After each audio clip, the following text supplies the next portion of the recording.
Wow. Okay. So we have a question from our audience. So Mona, please state your name, your where you're from, and ask your question. Hi, Mona Arant from Savannah, Georgia. I was curious, Paul, if you were attaching your message to any of the documentaries that are done by the plant-based communities. I actually would think it would benefit. I would like to see that. And also, I've not ate fish or anything like that in the last year. I've given it up, but many of my friends are still eating what they consider the wild catch, and they feel like they're doing a service by eating wild catch as opposed to farmed. Your thoughts on that? Well, the answer to your first one is that, we've been very much involved. We are producers on the film Seaspiracy. We're involved in chasing in the water in the movie Sharkwater by Rob Stewart. And so we've been involved with many, many documentaries over the years, and we'll continue to do so. And plus, we had our own television show, Whale Wars, on Animal Planet for a while. And what was the second part of the question? Sorry. I believe that the second part of the question was the wild caught. Oh, well, commercial fishing, it doesn't matter. If it's wild caught, it's caught intensively through these heavy gear technologies. I mean, to be actually, I don't advocate it, but to be absolutely, objective about it, I think that wild caught Alaska salmon is probably the only one that I would say is not that destructive primarily because of the hatcheries in Alaska. And also because Alaska doesn't have fish farms like British Columbia does, where the wild salmon populations are being diminished in the coast of British Columbia, but are not being diminished in Alaska. And I think that the lack of those salmon farms is a contributing factor to that. Let's say that the fish industry, if you will, becomes unsustainable due to the population collapse of the fish. How long do you think it would be before they start to regain numbers in the ocean? Well, the ocean can revitalize quite rapidly. The two best times for revitalization in the 20th century were World War I and World War II, when the fishes actually made a remarkable comeback in very little time. So the answer is leave them alone. Let's leave them alone. I would call for at least a moratorium of 50 years to allow all those fish populations to recover. But they're not going to recover with the kind of demand and exploitation that we're seeing right now. One of the reasons why the northern cod will not recover is because that particular species, when you caught a northern cod, say in 1910, it was probably about a meter and a half long. Now, probably 18 inches is what you get. I mean, the old ones have all been taken. And what they discovered is that the older fish actually were very important to the younger fish for guiding them to the places that they needed to go for breeding, for feeding, and that kind of thing. So you're like wiping out all of the elders in that population, and that has caused all kinds of chaos within those populations. We forget that fish have highly complex social structures. They're not stupid animals, and so when you disrupt that kind of ecosystem, then you cause all sorts of problems. So many of the species have not recovered, probably won't recover, at least for some time. But I do believe that the ocean is strong. Ocean ecosystems are strong and can recover, but they only can do so if we leave them alone. So it sounds like I know with elephants, they have the elder elephants know all the water sources. They've got, they're known for having crazy memories. So fish are kind of like that, where they have intergenerational knowledge that they pass on. So when we take out the older ones, you're saying that when we leave the younger ones, they don't know where they're going. So even if they were able to reproduce, they may not know where to go in order to have their lay their eggs and those things. It's very complex. It's very complex. Some fish are highly instinctual, like the salmon. They're born here, they go back to where they came from. But they're probably a print left by their parents at the time, something that brings them back to that. But every species is different, and some have to be taught, some have to be led. So you're talking about the phytoplankton, and it's diminished by 40%, and how that's kind of the base food for the whole food chain in the ocean.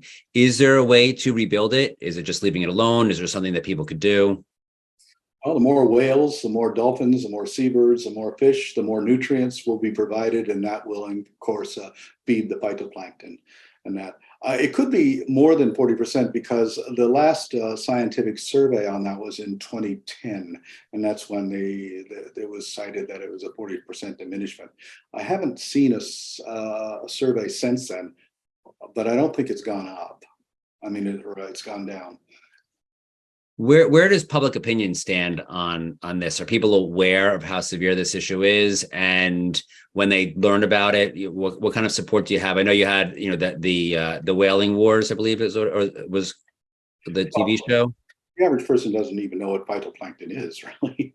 But and of course, it's a lot easy to get public support on whales and sharks and seals, either because they're cute or they're fascinating, that kind of thing. It's hard to really get people enthusiastic about sea cucumbers and jellyfish. Well, I was referring to the whole ocean issue, really, Yeah. not just. I wasn't referring to like T-shirts saying, save the phytoplankton. Not just yet. We're not quite there. But I think generally people are not fully aware of the situation in the ocean and how dire it is. We're land-based species. We tend not to think about that. That's one of the reasons I put that children's book together, to show that we are the ocean. The ocean surrounds us. This is the ocean planet. Okay, thank you. I'm going to open it up to the audience. All right, Britt, are you there? Yeah. Hi. Okay. Go ahead. Hi. My name is Britt. I'm an hour north of Sault Ste. Marie in Ontario. It's kind of interesting to hear you. This is the first time I've really connected with your side of the story, because I used to work in Ottawa in the Department of Fisheries and Environment when that whole Bridget Bardot story came out, and they were saying, "Oh well, that baby seal's going to die because she touched it, and the mother's going to reject it." So they were like painting that whole story really badly, and I don't know. I just want to ask, what is your opinion about the Inuit indigenous rights for whaling? Indigenous whaling is legal, and therefore we don't oppose it. But my own personal views is I'm against it. I don't think there's enough whales in the world to justify anybody hunting them. So my position is I'm opposed to whaling by anybody for any reason, wherever they want to kill them. I mean, the whale doesn't care what your culture is. And to go after 200-year-old bowhead whales, which are an endangered species, cannot be justified for any reason, I don't think. It's interesting. I worked for I used to call it the DFO, the Department of Fishy Business. Yeah, they did say a lot of things about if you touch a seal, it's going to die. But except for the fact that we saw that fisheries biologists were going out and putting dye on the seals for population assessments. And so that's why we got the idea to put an indelible dye on them to destroy the commercial value of the pelt, which worked quite well. And also I've seen mother seals actually stay with the skinned bodies of their babies for up to 3 days. So there's a real connection between the mothers and the pups that are being killed here. And I've observed seals that have been picked up. I picked them up and moved them, and they were still doing pretty good a week later. So they're not like tiny birds, and even that I think is a myth. So they're not going to be rejected because of that. So in your talk, you were mentioning ships that were in waters that were, I guess you were able to carry out these missions. I guess they were fishing or whaling in areas that they weren't supposed to, or doing something they weren't supposed to. How many of these ships would you guess are out there? Oh, we know exactly how many. I mean, there's 2 ships operating out of Iceland. There's a bunch of smaller boats operating out of Norway, and Japan has 4 harpoon vessels, and they're right now in the process of building a $67 million factory ship to return to the Southern Ocean. So yeah, we keep tabs on all of those vessels and where they are and what they're doing. So I think you said there's something like 7 million ships or something like that on the ocean. Fishing boats, yes. Fishing boats. So there's only a very small number of, are those are whaling boats? Is that what you're referring to? Well, okay. And how do you keep track of whaling boats? Oh, there's a number of ways to do it. I mean, we can keep track of them through the ship tracking systems. We can track a ship anywhere in the world where it doesn't matter what the ship is. And also through SkyTruth, which is a satellite operation which can track vessels.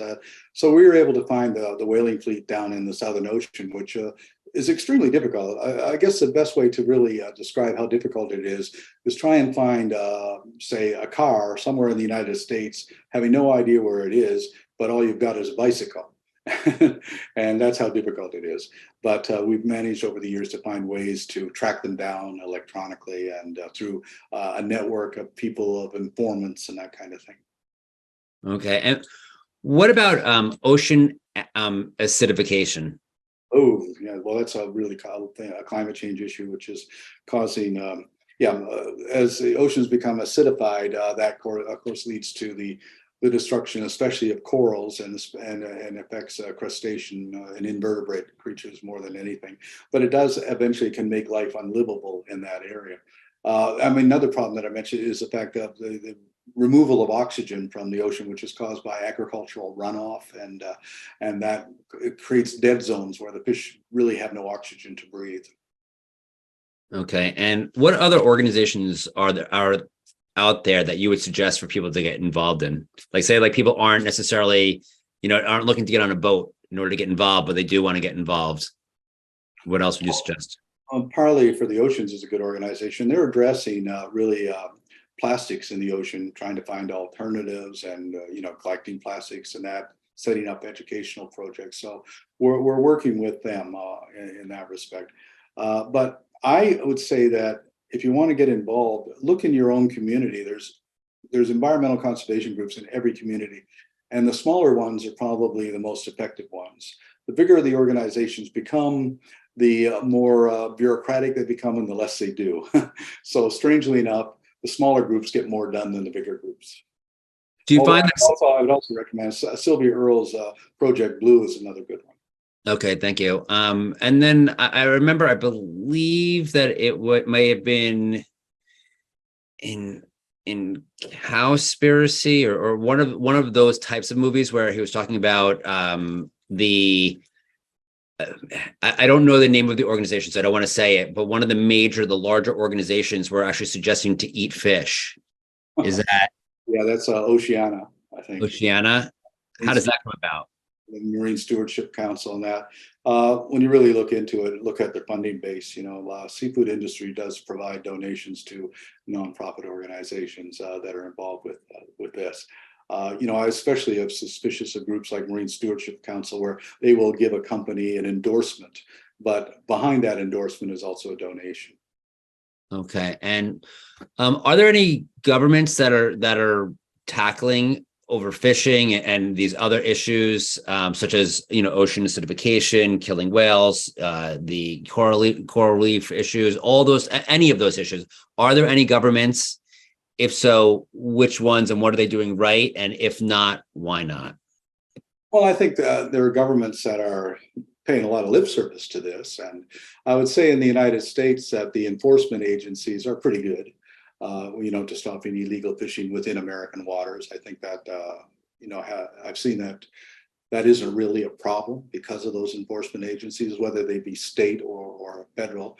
The same is true in Europe and places where you have local fisheries agencies, and we've worked with some of them in the past. But generally, overall, there's a lack of political and economic motivation to really do anything about the problem. I'll give you an example. 2 months ago, we shut down the French trawling fleet's fishery, which was killing thousands of dolphins. And this was illegal. It was illegal under French law. It was illegal under European Union law.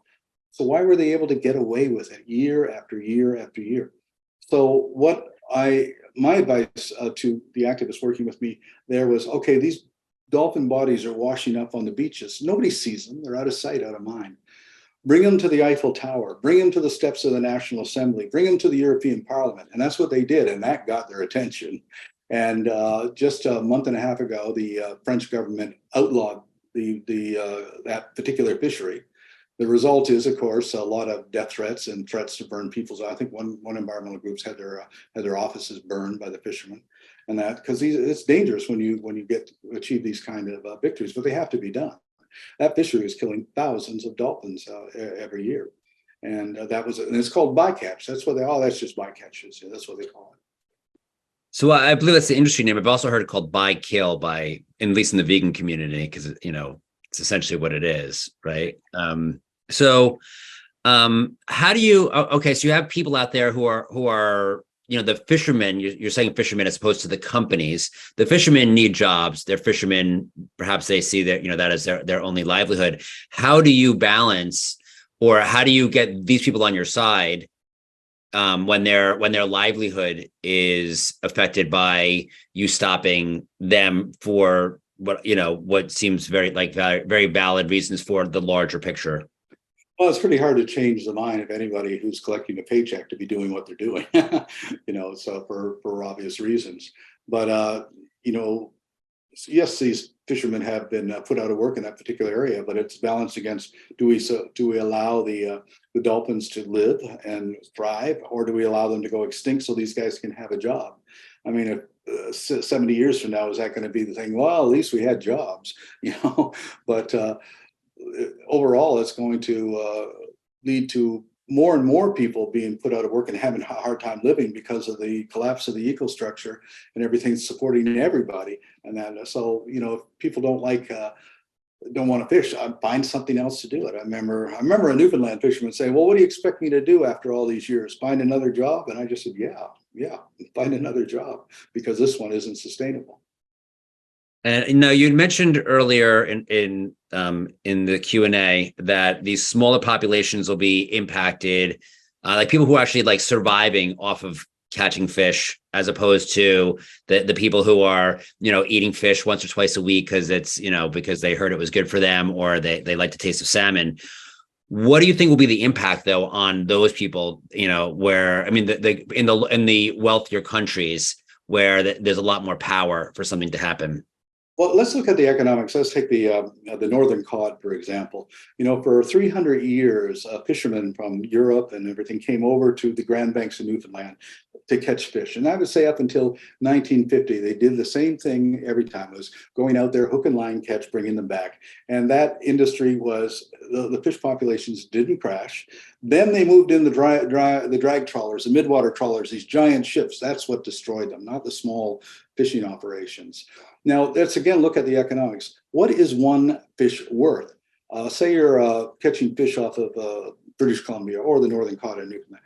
One fish can be worth $40, $50, So how many fish does a fisherman have to catch in one day to have to support his family and everything? 3 or 4, maybe 5 and everything.